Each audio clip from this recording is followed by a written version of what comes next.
আবু হুরায়রা, তোমার বন্দী তোমার সাথে কি আচরণ করেছে, তোমার চোর তোমার সাথে গত রাতে কি আচরণ করেছে একটু বলো তো।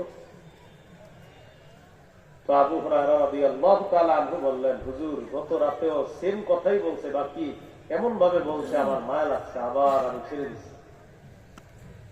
রাসূলুল্লাহ সাল্লাল্লাহু আলাইহি সাল্লাম বললেন, ক্বাদ কাযাবাকা ওয়া ইন্নাহু সায়াউদ, সে মিথ্যা বলেছে, সে আবার আসবে। আবু হুরায়রা রাদিয়াল্লাহু তাআলা আনহু বলেন, আমি তৃতীয় রাতে প্রস্তুত, আজকে আর ছাড়াছাড়ি নাই, আজকে আমি তাকে ধরবই। তৃতীয় রাতে চোর আসছে। আবু হুরায়রা রাদিয়াল্লাহু তাআলা আনহু বলেন, ফাখাসতুহু, আমি ধরে ফেললাম, কুলতু লাহু হাযিহি আখিরু সালাসি মাররাত, এই হলো এই নিয়ে তিনবার, আজকে তিনবারের শেষবার, তোমাকে আজকে আমি ছাড়তেছি না, নবীজির কাছে আমি তোমাকে নিয়ে যাব। চোর বুঝতে পারলো আজকে ওই গত 2 রাতের অভিনয়ে কাজ হবে না, নতুন কিছু বলতে হবে। আবু হুরায়রাকে বলল, দানি উআল্লিমকা কালিমাত, আবু হুরায়রা আমাকে ছেড়ে দাও, তোমারে কিছু বিদ্যা শিখিয়ে দিই, তোমার কাজে আসবে। তোমাকে কিছু বিদ্যা শিখিয়ে দিই, তোমার কাজে আসবে। তো সাহাবায়ে কেরাম বিদ্যার প্রতি ছিল তাদের খুব আগ্রহ, ইলমের প্রতি তাদের খুব আগ্রহ।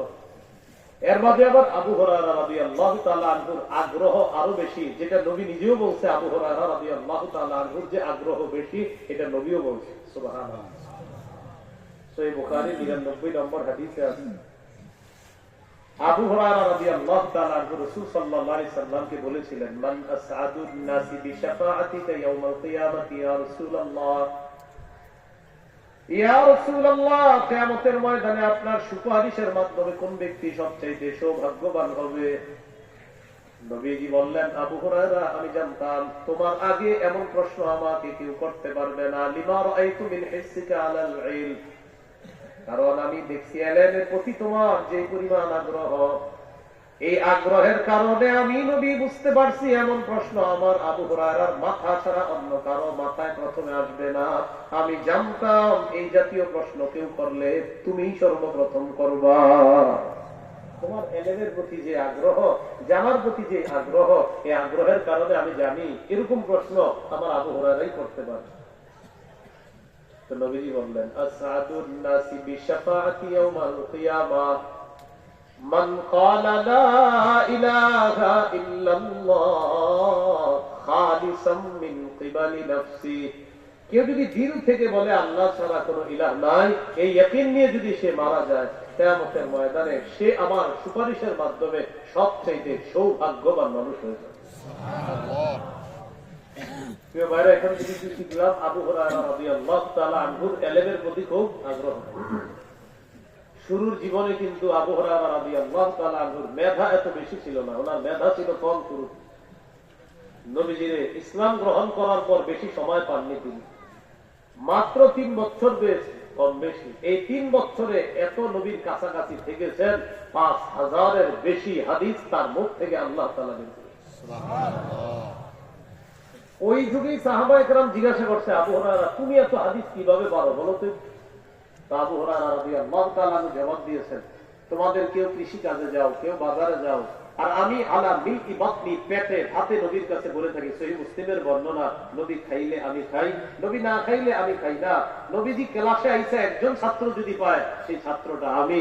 নবী বাসায় গেছে, দরজায় বসে রয়েছি, নবী মসজিদে আসছে, নবীর সামনে বসে রয়েছি।